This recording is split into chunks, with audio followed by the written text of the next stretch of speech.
should have left when the first set of tracks circled the tower. Not animal tracks, not human either. Perfect loops in the dirt, like something had walked around my ladder all night, just measuring. My name is Frank. I took a seasonal job as a fire lookout because I thought I needed quiet. I didn't understand what kind of place this really was. It all started last spring. I was slogging away at a dead-end warehouse job on the outskirts of Portland. You know the kind, the soul-sucking kind. 10 hours a day humping boxes, scanning barcodes, breathing dust. The pay was just enough to cover rent on my crappy little apartment and keep gas in my beat-up old pickup.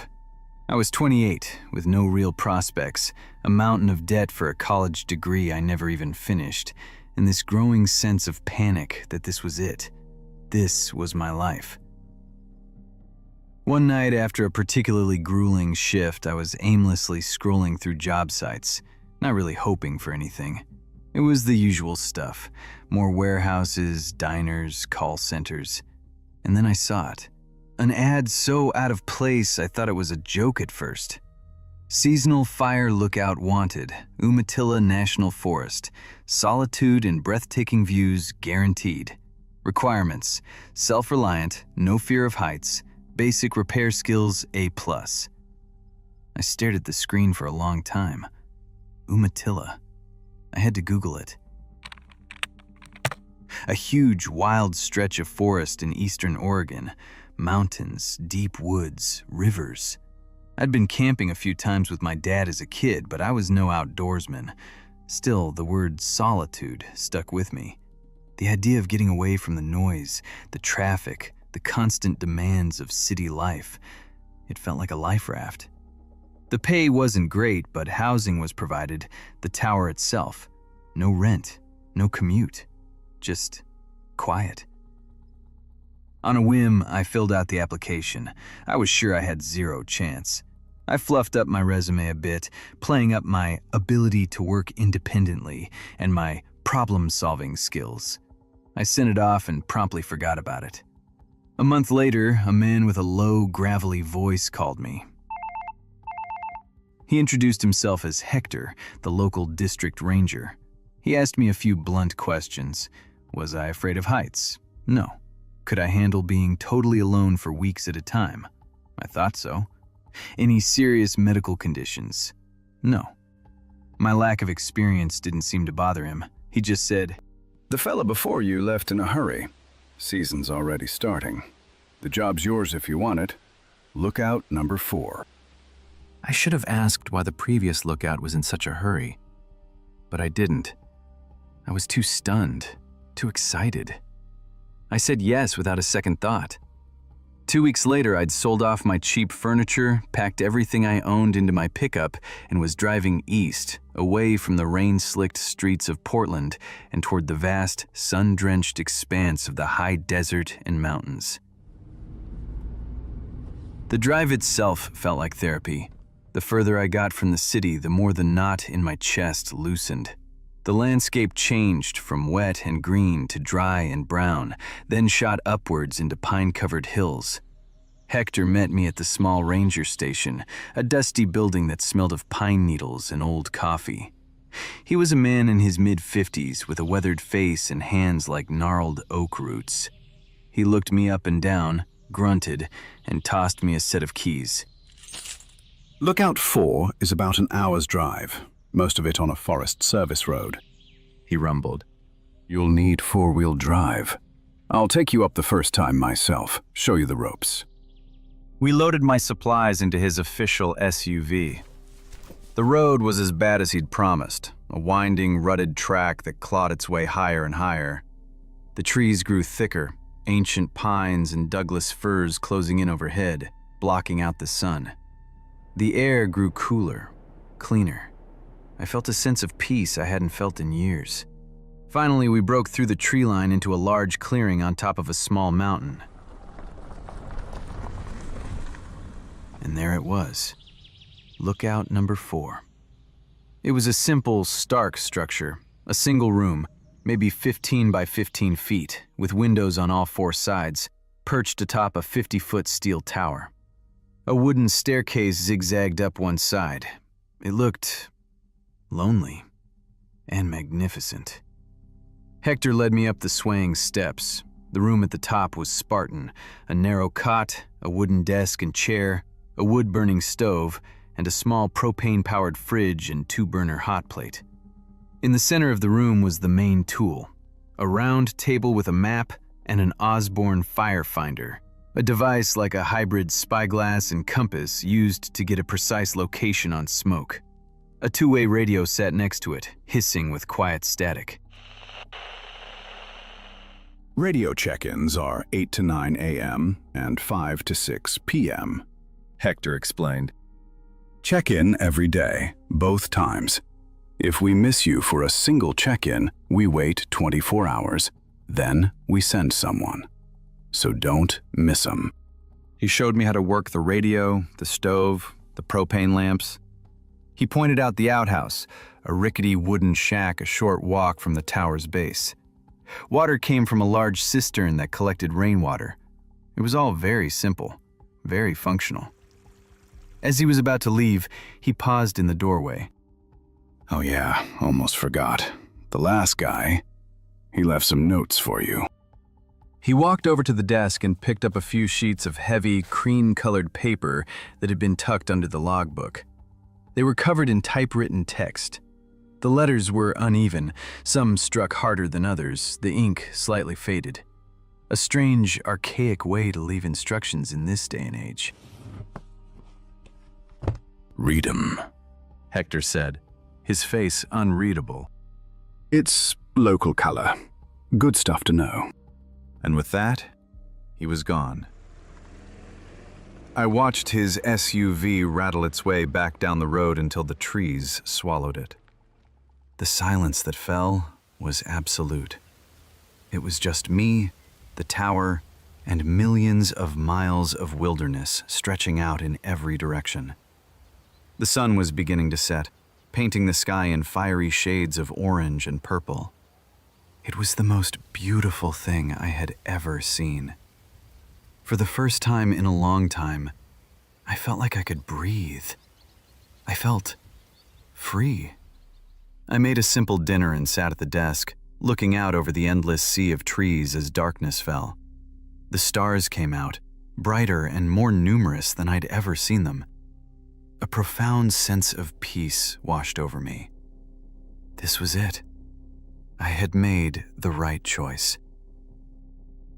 After a while, my eyes fell on the typewritten pages Hector had mentioned.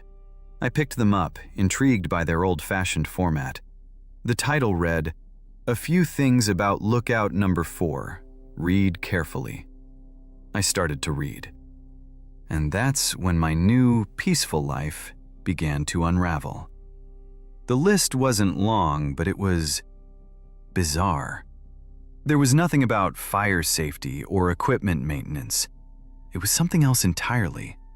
It read like a paranoid delusion, full of cryptic warnings and wild instructions. I'll type it out here word for word. A few things about lookout number 4. Read carefully. Welcome to the job. The views are great, and the pay is what it is. You'll be fine as long as you keep quiet and follow the rules. Not Hector's rules. These rules. First, the radio is for check-ins and fire reports only. Don't make small talk. Don't report what you see at night. They listen. Second, you will hear things at night. Most of it is just the wind in the trees or animals. Don't be spooked, but learn the sounds. There is a difference between a cougar's scream and a wail. You'll learn it. Third, the ones in the lowlands are fast. They howl, but not like wolves. They hunt in packs. On a full moon, keep your lights off. They don't like the light from the tower. It makes them curious. Fourth, the ones on the ridges are slow and big. They are mostly quiet, but sometimes from the ridges to the north, you will hear a rhythmic knocking.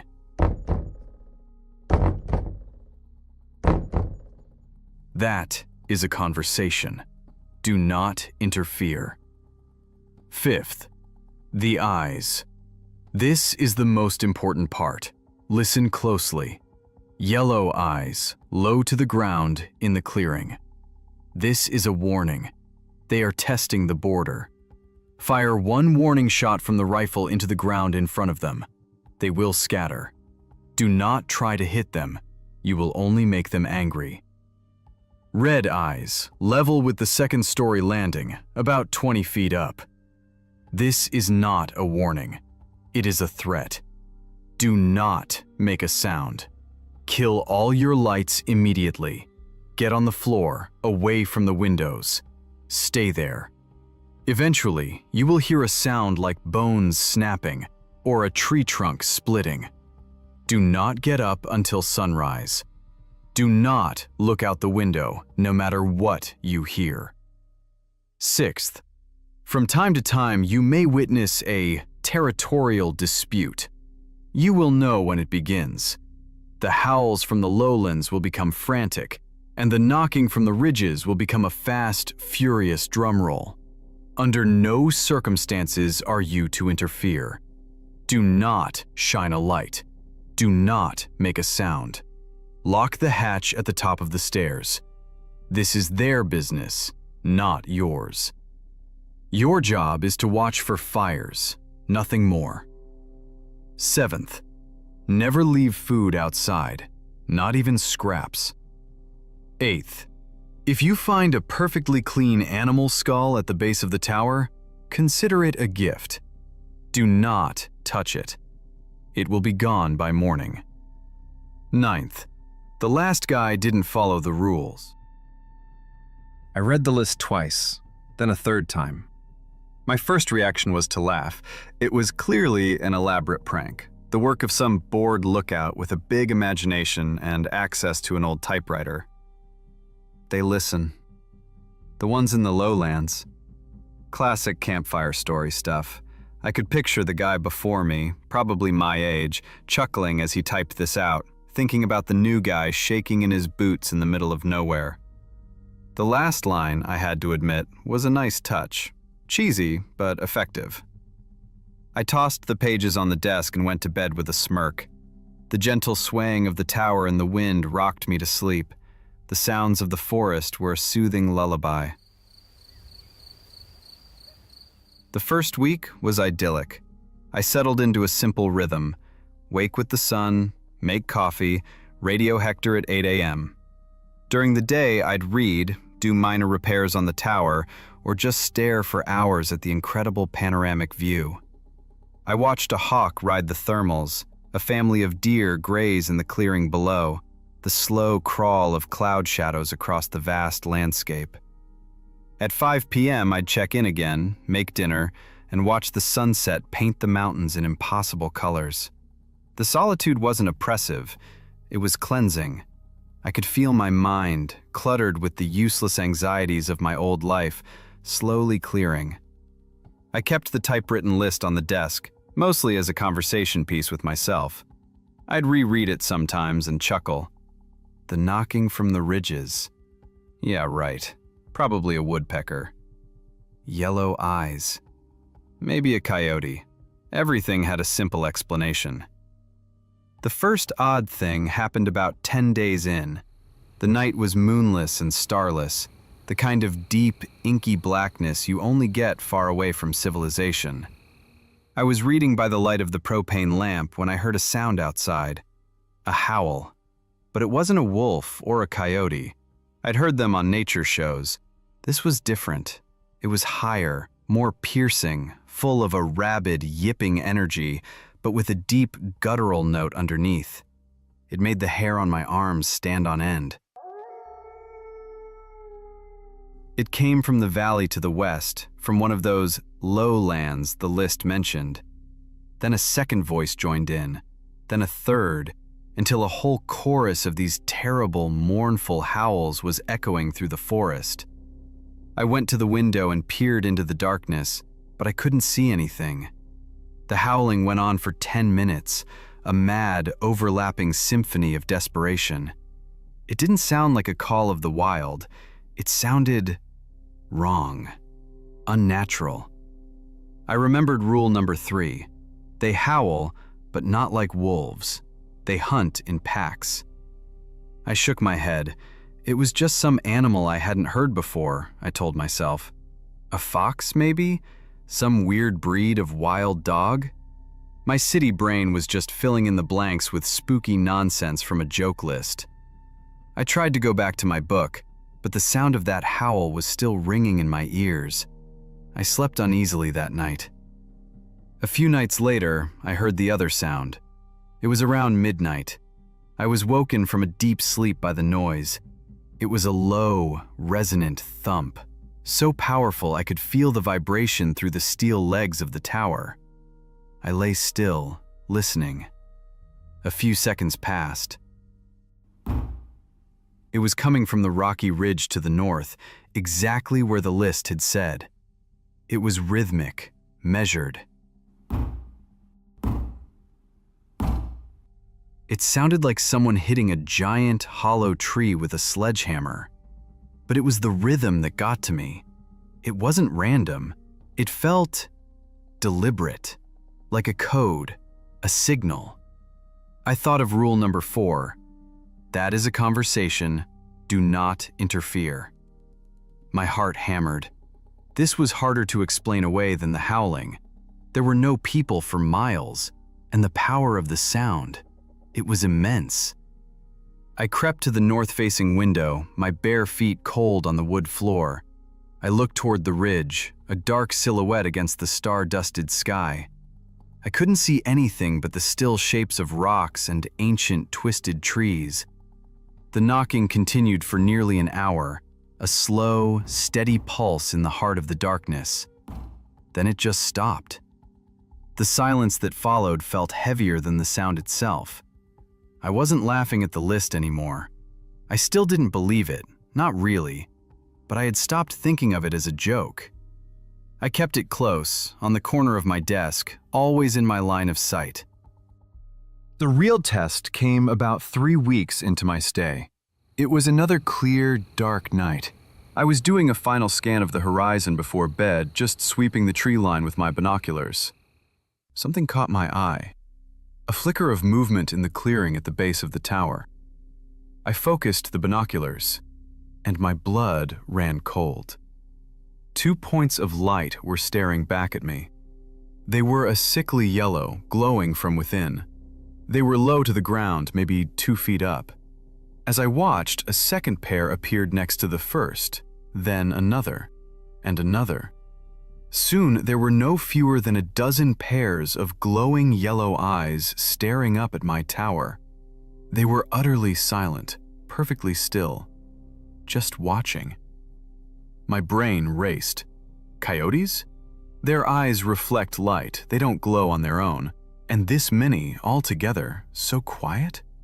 It made no sense. My hand started to shake. I lowered the binoculars and looked at my desk. The typewritten words of rule number 5 seemed to glow in the lamplight. Yellow eyes, low to the ground, in the clearing. This is a warning. They are testing the border. Fire 1 warning shot from the rifle into the ground in front of them. They will scatter. Do not try to hit them. You will only make them angry. The rifle.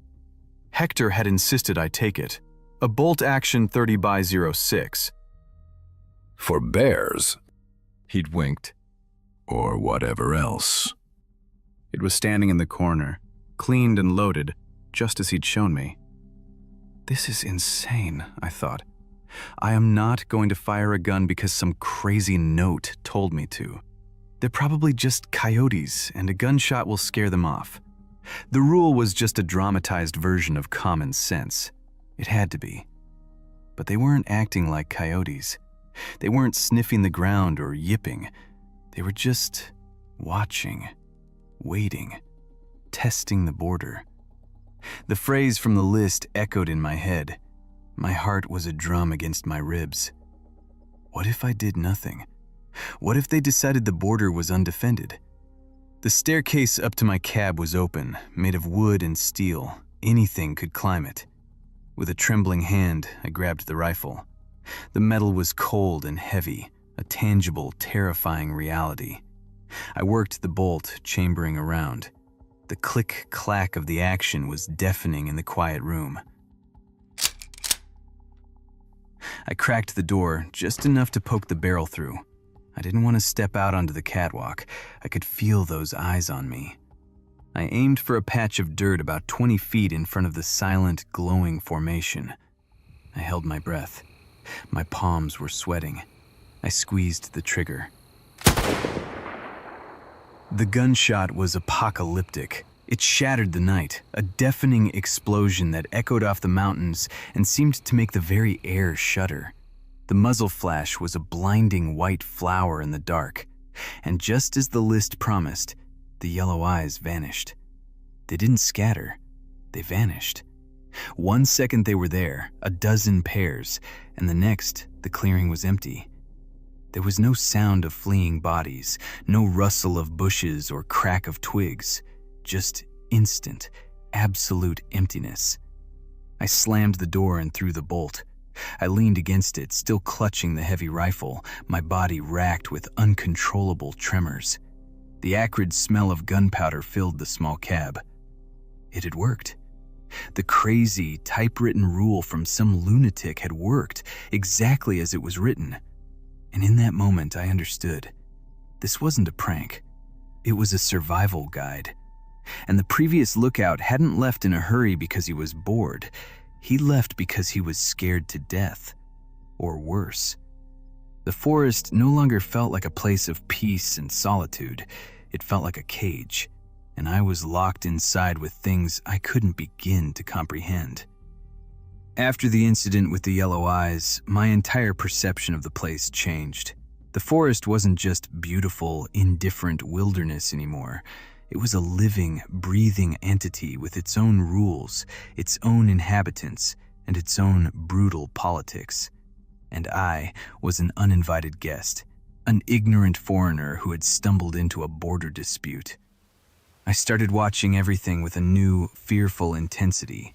My binoculars were glued to my hands for hours, scanning not just for smoke, but for any movement in the tree line, on the ridges, in the deep shadows of the valleys. I slowly began to piece things together, connecting the sounds I'd heard to the sparse, terrifying clues on the list. The ones in the lowlands, with the yellow eyes and the frantic howls, were creatures of the valleys and the thick, impassable undergrowth. I never saw one clearly, not even a silhouette. They were impossibly fast. Sometimes out of the corner of my eye, I'd catch a blur of motion, a flicker of gray-brown fur rocketing through the trees at a speed that didn't seem natural. They moved in groups. The howls always came from multiple directions at once. They were the hunters, the stalkers. A nervous, predatory energy radiated from them, from the lowlands, a constant, humming threat. The ones on the ridges were completely different.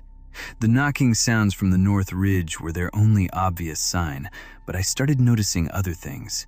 Sometimes, on a completely windless day, I'd see a tree fall. Not a sick or dead one, but a large, healthy fir crashing down with a distant crack.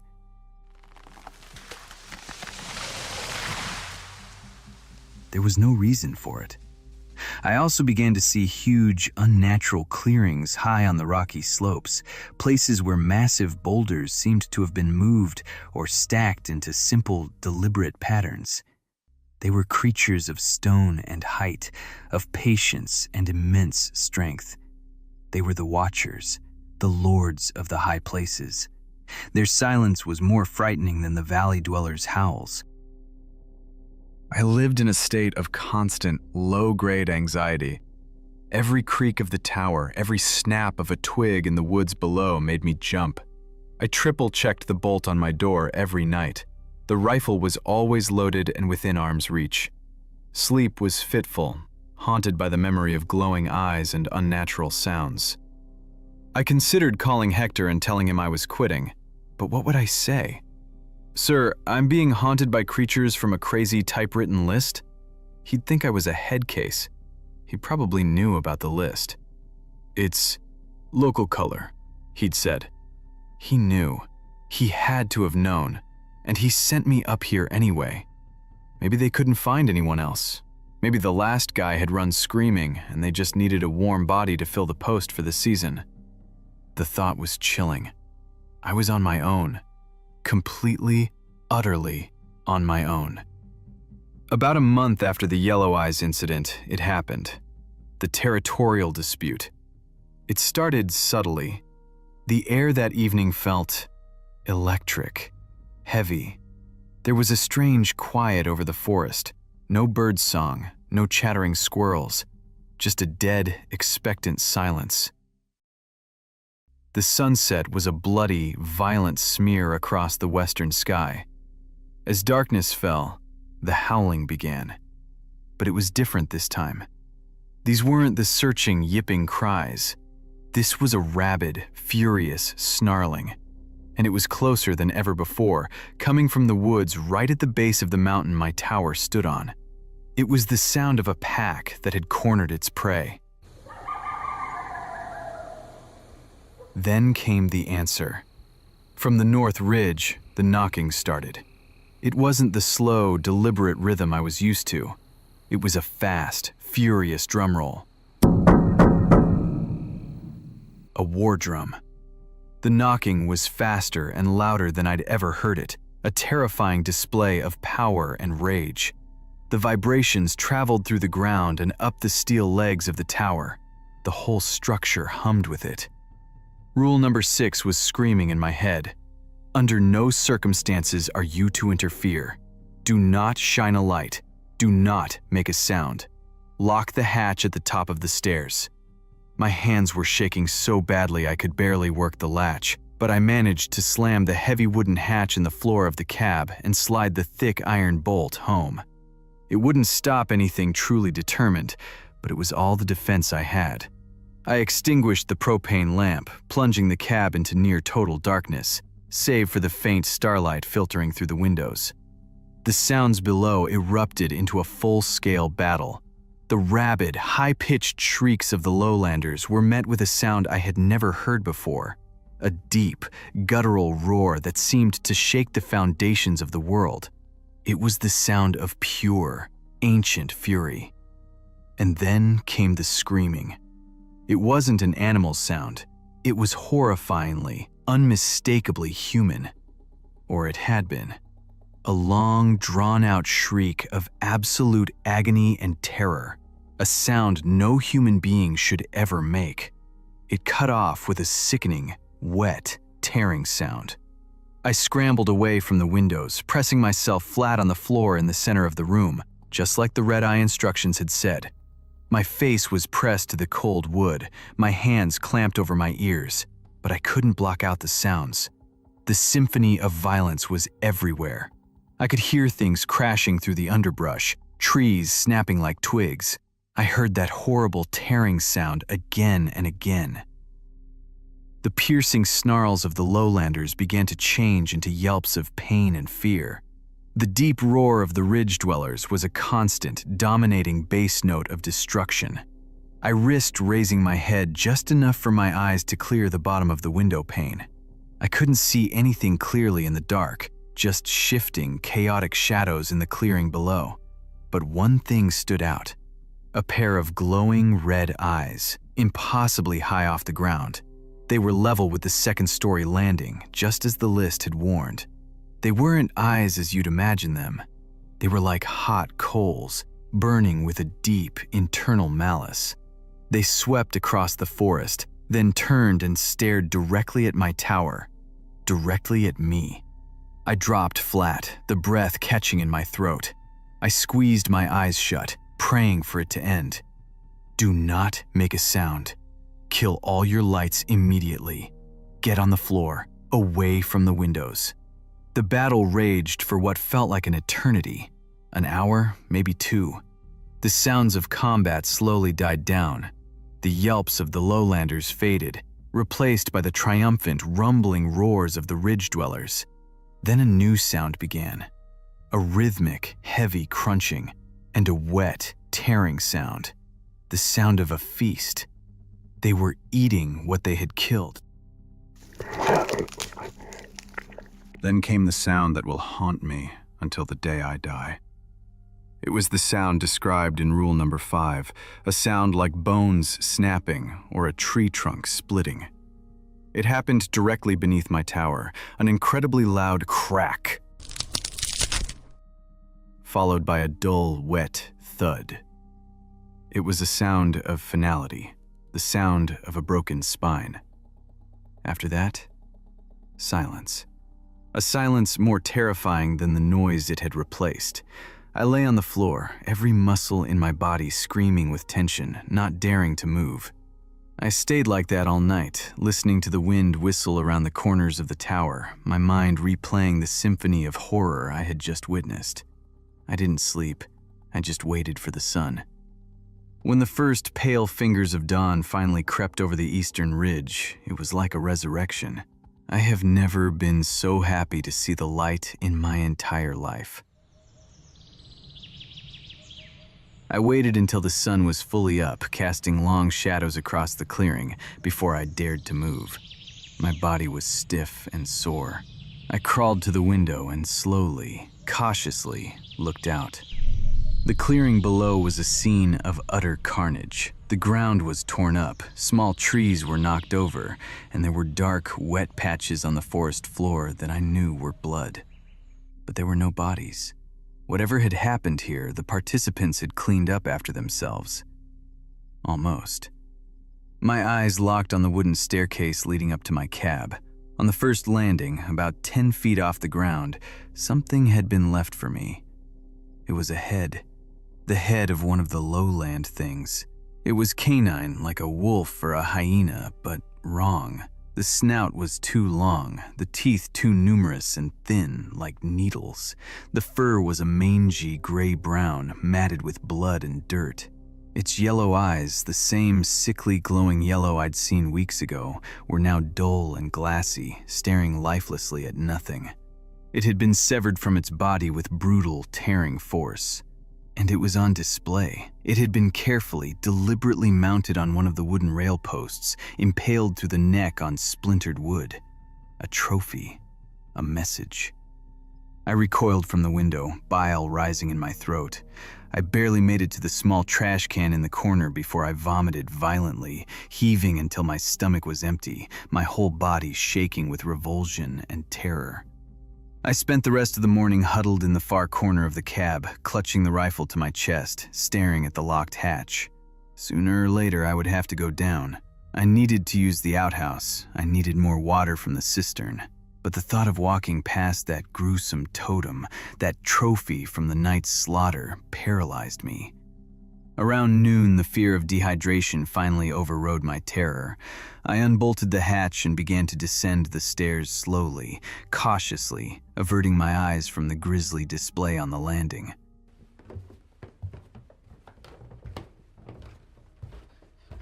I did what I needed to do as quickly as possible, my head on a constant swivel, scanning the silent, watchful trees. The forest felt different.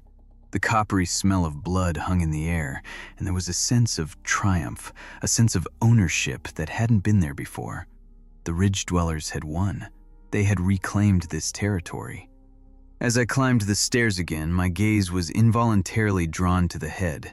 I expected to feel disgust again, but instead, a cold, clinical curiosity took over. I found myself examining it more closely. The wound at the neck was not a clean cut. It was ripped, the flesh torn away, the vertebrae shattered. It was the work of incredible brute strength. And then I remembered rule number 8. If you find a perfectly clean animal skull at the base of the tower, consider it a gift. This wasn't a skull. It was fresh. It wasn't at the base of the tower. It was on my staircase. This wasn't the kind of gift the list was talking about. This was something else. This was a statement. I finally reached the cab and locked the hatch, my heart pounding.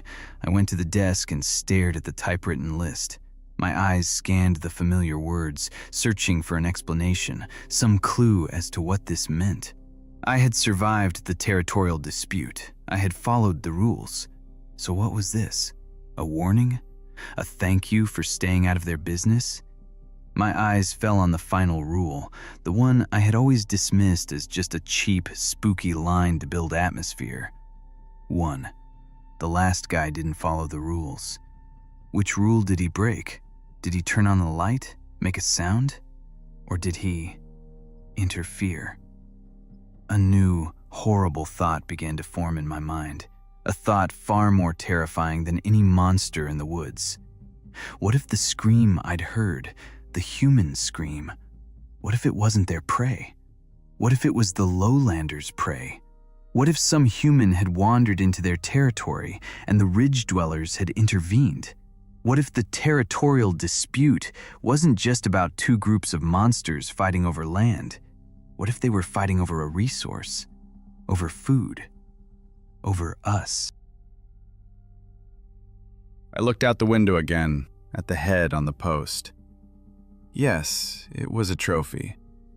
But a trophy is something you show to your fellows, to your tribe. Why show it to me? And then it hit me, the final, horrifying epiphany, the full meaning of the scene below. They weren't just leaving me a trophy. They were leaving me a share of the kill. The lowlander's head wasn't a warning, it wasn't a threat, it wasn't a trophy to be admired. It was an offering, a gift, an invitation. The clean skulls mentioned in the rules, those were probably the leftovers from the ridge dwellers' normal prey, a sign of their passing, a casual marking of territory. But this was different. This was a celebration. They had fought a battle and won, and they were sharing the spoils with the strange, quiet thing that lived in the sky house on their new land. They were claiming me as one of their own, a fellow hunter. They think I'm on their side. I sat at the desk for hours, the world outside blurring into a fog. The complex ecosystem of this forest had become hideously clear. The lowlanders were the wolves, the pack hunters, aggressive and fast. The ridge dwellers were the bears, the silent, massive guardians of the peaks, slow to anger but unstoppable once roused.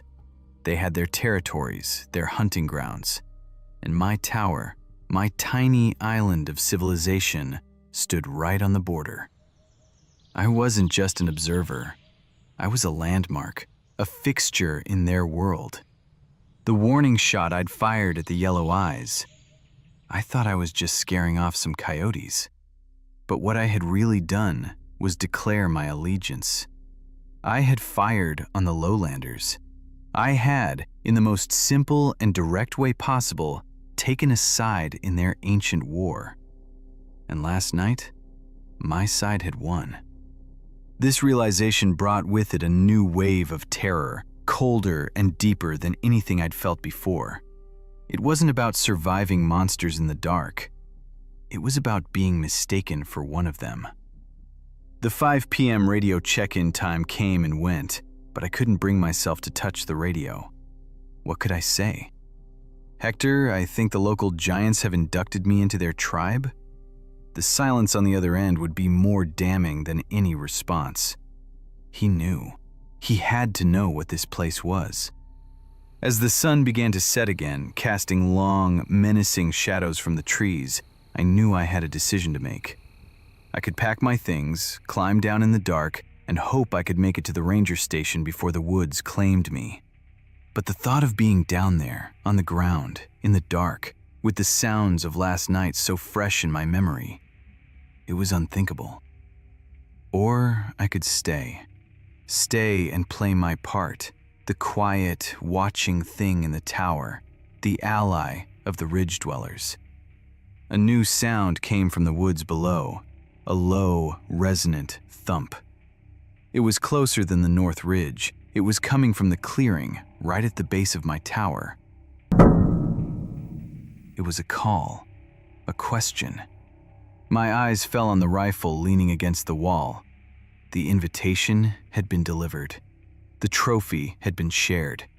And now, they were waiting for an answer. They were waiting for me to join the hunt. And here's the most terrible thing.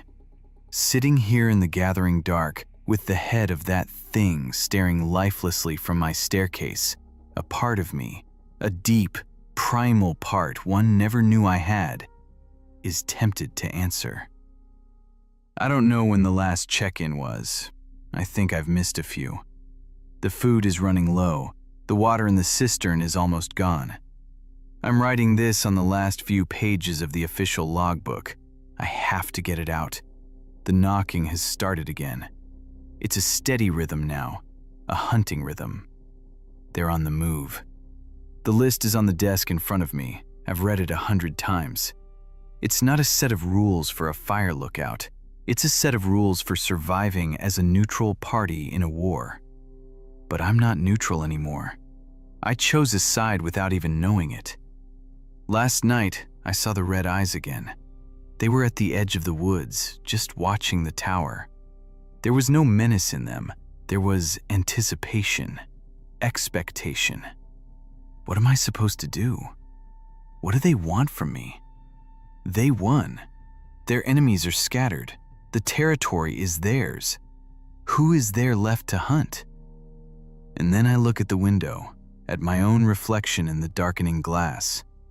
The quiet thing that lives in the sky house, the one that's out of place here, the one that isn't part of the natural order of this forest. The gift wasn't an invitation to hunt with them. The gift was an appetizer. They're not waiting for me to join them. They're waiting for me to come down. The hunt isn't over. A new hunt is about to begin. And I am the prey. The knocking is closer. I can feel the vibration in the floor. My name is Frank. I used to work in a warehouse. I just wanted some quiet. Please, if anyone finds this, tell Hector. Tell him he was right. I should have read the rules more carefully. I should have understood. The last guy didn't follow the rules. Now I know which one he broke. Rule number 6. He interfered, just like I did. I don't know what happened to him, but I think I'm about to find out. The stairs are creaking.